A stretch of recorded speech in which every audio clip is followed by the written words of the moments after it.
Isang exciting na balita para sa Kapuso viewers ang nalalapit na pagbabalik ni Agot Isidro sa GMA Network matapos ang halos 15 years.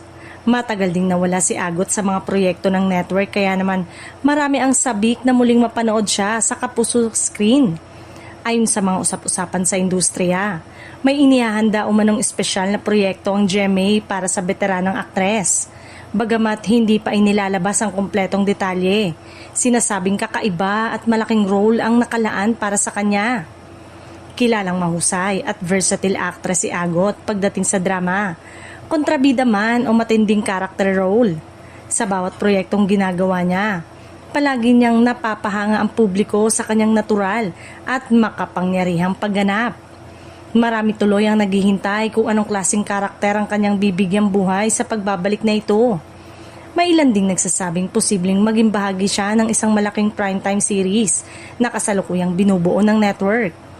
Lalong naging usap-usapan ang kanyang pagbabalik dahil matagal na rin siyang hinahanap ng mga Kapuso viewers na humahanga sa kanyang husay at professionalism bilang artista. Marami ang naniniwalang malaking dagdag ito na patuloy na nagpapalakas ng mga programa ng GMA. Sa ngayon, wala pa mang opisyal na kumpirmasyon mula sa kampo ni Agot at ng GMA. Ramdam na ang excitement ng fans kapag tuluyan itong inanunsyo.